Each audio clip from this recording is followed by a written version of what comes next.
శ్రీకాంత్ గారు, ఏంటి అంటే కొన్ని దశాబ్దాల ఆధిపత్య పోరాటాల ప్రతి విషయంలో అధిక జోక్యం వల్ల జరిగే అనర్థం అనుకోవాలా? ఎందుకు అవనిగడ్డ రాజకీయం మారబోతోంది? 62, 67 ఆ ఎన్నికల్ని మినహాయించుకుంటే ఆ 62లో ఏర్పడింది అవనిగడ్డ నియోజకవర్గం, కృష్ణా జిల్లా, అప్పటి కృష్ణా జిల్లా. ఏర్పడితే మీకు 62, 67 ఎన్నికల్లో రాజా యార్లగడ్డ శివరామప్రసాద్ అని ఆయన ప్రాతినిధ్యం వహించారు, కమ్మ సామాజిక వర్గం. ఆయన తర్వాత నుంచి ఏంటంటే అవనిగడ్డ పూర్తిగా కాపుల యొక్క సాంద్రత ఉన్నటువంటి నియోజకవర్గం. కాపుల తర్వాత మత్స్యకారులు చాలా ప్రాధాన్యత గల పాత్ర పోషిస్తారు. మీకు మండలి వెంకటకృష్ణారావు గారు, బుద్ధప్రసాద్ గారు నాన్నగారు 72లో ఆయన క్రియాశీలక రాజకీయాల్లోకి, అంటే అంత క్రితం ఆయన ఉన్నప్పటికీ శాసనసభకు పోటీ చేసి వరుసగా 72, 78, 83 ఎన్నికల్లో కూడా వరుసగా తెలుగుదేశం ప్రభంజనాల్లో కూడా గెలిచినటువంటి నేతగా మండలి వెంకటకృష్ణారావు గారు ఖ్యాతి వహించారు. మండలి వెంకటకృష్ణారావు గారు 83లో కూడా గెలవడానికి ముందు జలగం వెంగళరావు గారు, పివి నరసింహారావు గారు వాళ్ళ మంత్రివర్గాల్లో రాష్ట్ర మంత్రిగా కూడా ఆయన రాణించారు. రాణించిన తర్వాత 85 ఎన్నికల నుంచి సింహాద్రి సత్యనారాయణ గారు ప్రవేశించారు తెలుగుదేశం పార్టీ ఖచ్చితంగా అవనిగడ్డ నియోజకవర్గాన్ని తమ ఖాతాలో వేసుకోవాలని సింహాద్రి సత్యనారాయణ గారిని తీసుకురావడం, సింహాద్రి కుటుంబం గ్రామ స్థాయి రాజకీయాల నుంచి, మండల స్థాయి రాజకీయాల నుంచి నియోజకవర్గ స్థాయిలోకి ఎలా మండలి కుటుంబం ప్రవేశించిందో అట్లాగే సింహాద్రి కుటుంబం కూడా సత్యనారాయణ గారు ప్రవేశించి 85, 89, 94 వరుస ఎన్నికల్లో సింహాద్రి సత్యనారాయణ గారు గెలిచారు. వరుసగా 2 సార్లు మండలి కృష్ణారావు గారిని, ఆ తర్వాత బుద్ధప్రసాద్ గారిని ఓడించారు. 94 ఎన్నికల్లో బుద్ధప్రసాద్ గారు ఓడిపోయారు. మీకు 89 ఎన్నికల్లో కాంగ్రెస్ పార్టీ ప్రభంజనంలో 167 స్వల్ప ఓట్ల తేడాతో మండలి వెంకటకృష్ణారావు గారు ఓడిపోయారు సింహాద్రి సత్యనారాయణరావు గారి చేతిలో. ఆ తర్వాత 94 ఎన్నికల తర్వాత సింహాద్రి సత్యనారాయణ గారు ఆయన కూడా రాష్ట్ర మంత్రి కావటం, ఒక వెలుగు వెలగటం, ఇదంతా చరిత్ర. 99 ఎన్నికల్లో కాంగ్రెస్ పార్టీ అభ్యర్థిగా, 2004లో కాంగ్రెస్ పార్టీ అభ్యర్థిగానే మండలి బుద్ధప్రసాద్ గారు గెలిచారు.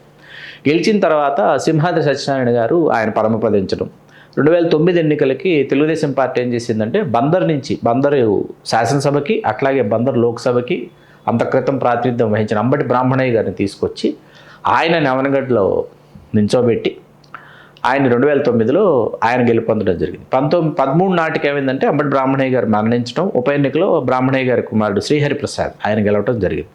అట్లా దశాబ్దాల తరబడి మండలి సింహాద్రుల తర్వాత అంబటి బ్రాహ్మణయ్య గారు ఆయన కుమారుడే అక్కడికి రావటం జరిగింది. వాళ్ళు కూడా నియోజకవర్గం నుంచి పూర్తిగా వెలుపలికి వెళ్ళిపోవడం జరిగింది. మళ్ళీ మీకు 14 ఎన్నికలకి బుద్ధప్రసాద్ గారు ఎక్కడికి వెళ్ళాలి అని కాంగ్రెస్ పార్టీలో పుట్టారు, కాంగ్రెస్ పార్టీలో పెరిగారు.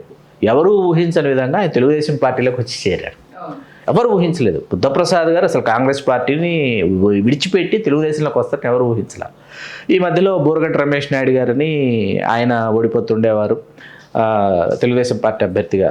ఆ తర్వాత మళ్ళీ మీకు బుద్ధప్రసాద్ గారు తెలుగుదేశంలోకి వచ్చి చేరిన తర్వాత సింహాద్రి రమేష్ గారు, ఈ సింహాద్రి కుటుంబానికి చెందినటువంటి వ్యక్తి, డాక్టర్ సింహాద్రి చంద్రశేఖరరావు గారేమో స్వయాన సింహాద్రి సత్యనారాయణ గారి కుమారుడు. సింహాద్రి చంద్రశేఖర్ గారిని చాలాసార్లు ఎన్నో రాజకీయ పార్టీలు వాళ్ళ రాజకీయ పార్టీలకు ఆహ్వానించిన ఆయనకున్నటువంటి హైదరాబాద్లో ఆయనకున్న సౌమ్య నర్సింగ్ హోమ్ ఏదైతే కార్ఖానాలో ఉందో, ఆయన ప్రపంచ ప్రఖ్యాత ఆంకాలజీ సర్జన్ కాబట్టి ఆయనకున్న బిజీ వల్ల, ఆయనకున్నటువంటి ఆ హస్తవాసి వల్ల ఆయన క్రియాశీలక రాజకీయాలకు రాలేదు.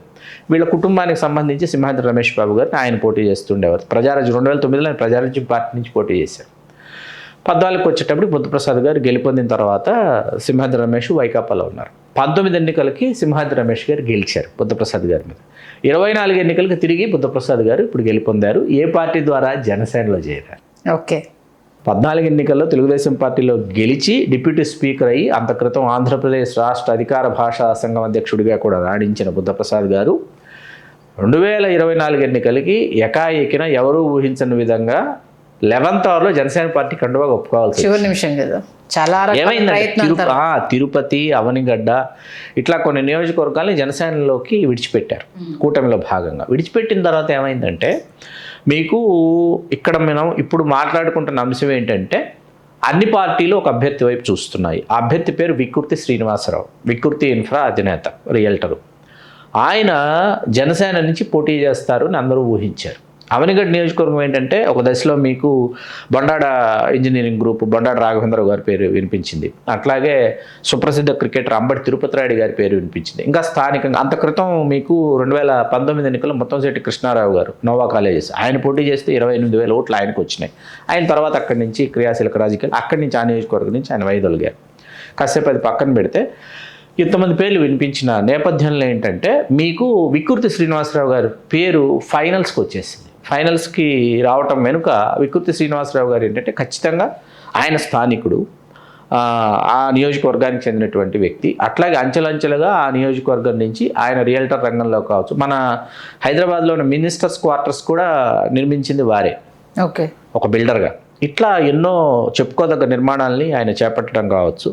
దాంతో ఏంటంటే ఒక కొత్త నాయకత్వం, ఒక కొత్త రక్తం, ఒక యువ రక్తం క్రియాశీలక రాజకీయాలు కనిపించేటప్పటికీ నియోజకవర్గంలో కూడా ఆశావహులు ఎలా ఉన్నారంటే దశాబ్దాల తరబడి ఆ కుటుంబం లేకపోతే దశాబ్దాల తరబడి ఈ కుటుంబం, రెండు కుటుంబాల మధ్య చేజిక్కించుకున్నటువంటి నియోజకవర్గం. అది ఒక్కసారిగా ఏమైపోయిందంటే ఒక కొత్త రక్తం, కొత్త నాయకత్వం వచ్చేటప్పటికి వారి వైపు వాళ్ళు ఆకర్షితులు కావడం జరిగింది. అట్లాగే ఆయన శుభాశుభాలకు ఆయన అక్కడ హాజరు కావటం ఇవన్నీ జరుగుతూ వచ్చినాయి. ఈ నేపథ్యంలో ఏంటంటే దశాబ్దాల తరబడి మా ఆధిపత్యానికి చెక్ పెట్టడానికి ఒక కొత్త రక్తం, ఒక యువ రక్తం బయలుదేరిందని, ఖచ్చితంగా జనసేనలో అతని అభ్యర్థిత్వాన్ని ఖరారు చేస్తారని మండల బుద్ధప్రసాద్ గారు ఎదురెళ్ళి జనసేనలో చేరారు. చేరడం, గెలవటం అన్నీ అయిపోయినాయి. అయిపోయిన తర్వాత వాస్తవానికి ఒకసారి ఆ నియోజకవర్గం యొక్క తీరుతెన్నులను ఒకసారి మనం పరికించి చూస్తే నియోజకవర్గంలో ఎవరైనా ఎక్కడైనా శాసనసభ్యుడిని ఆహ్వానించడం పరిపాటి, ఏ కార్యక్రమానికైనా మండల స్థాయిలో కావచ్చు, గ్రామ స్థాయిలో కావచ్చు. ఇక్కడ విచిత్రంగా ఏంటంటే శాసనసభ్యుడు బుద్ధప్రసాద్ గారు అయినప్పటికీ అన్ని కార్యక్రమాలకి శుభాశుభాలకి వికృతి శ్రీనివాసరావు గారు అందరూ ఆహ్వానిస్తున్నారు. ఆయన జనసేన ఎప్పుడైతే ఆయన అభ్యర్థిత్వాన్ని ఖరారు చేయలేదో వికృతి శ్రీనివాసరావు గారు కూడా ఆయన తటస్థంగా ఉండిపోయారు. తటస్థంగా ఉండిపోయిన తర్వాత ఇవాళ తెలుగుదేశం పార్టీకి అక్కడ ఒక ఫేస్ కావాలి. బుద్ధప్రసాద్ గారు జనసేనలో ఉన్నారు, తెలుగుదేశానికి ఒక నాయకుడు అవసరం. అట్లాగే సింహాద్రి రమేష్ గారు, అంబటి రాంబాబు గారు వీళ్ళందరూ కలిసి పెరిగారు. అక్కడే చదువుకున్నారు అంబటి రాంబాబు గారు కూడా. సింహాద్రి రమేష్ గారు కూడా వెలుపులు ఉండేటప్పటికి ఓడిపోయారు కదా, ఇన్యాక్టివ్గా ఉంటారు, సహజాతి సహజం. కాబట్టి వైకాపాకు ఒక ఫేస్ కావాలి, అక్కడ బీజేపీ వాళ్ళకు ఒక ఫేస్ కావాలి, జనసేనకు కూడా భవిష్యత్తులో ఒక ఫేస్ కావాలి. బుద్ధప్రసాద్ గారి కెరీర్ ఆల్మోస్ట్ ఆల్ ఒక చరమదశకు వచ్చిందని మనం అనుకోవాలి. ఎందుకంటే ఆయన రాష్ట్ర మంత్రి చేశారు, అధికార భాషా సంఘం అధ్యక్షులు చేశారు, డిప్యూటీ స్పీకర్ చేశారు.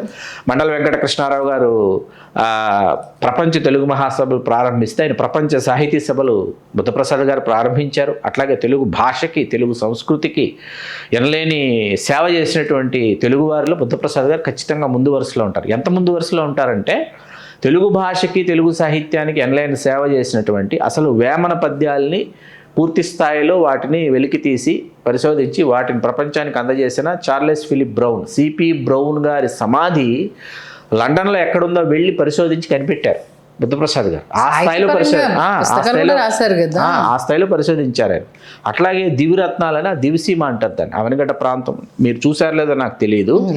అచ్చంగా స్వచ్ఛంగా మనం మాట్లాడుకుంటే స్వర్గం ఇట్లా ఉంటుందా అనేటటువంటి విధంగా దివిసీమ ఉంటుందండి. వీడియోస్లో ఒకవైపు కృష్ణానది పరివాహక ప్రాంతం, మరొక వైపు సాగర తీరం, అట్లాగే మీకు పంట పొలాలు, అసలు సస్యశ్యామలమైనటువంటి సుక్షేత్రమైనటువంటి మాగాణులు అంటే అట్లాంటి మాగాణుల్ని మనం చూడొచ్చు అనమాట. అంత అద్భుతంగా ఉంటుంది.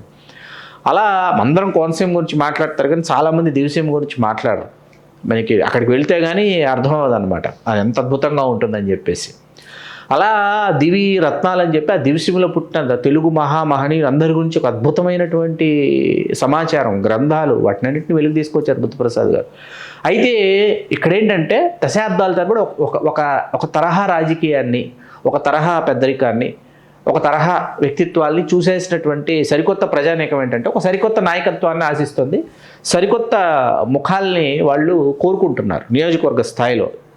అది వికృతి శ్రీనివాసరావు గారికి ఇప్పుడు ఏంటంటే అన్ని పార్టీలు ఆయన వైపు దృష్టి సారించాయి. తెలుగుదేశం నుంచి పిలుపుంది, వైకాపా నుంచి పిలుపుంది, జనసేన నుంచి పిలుపుంది, భాజపా నుంచి పిలుపుంది.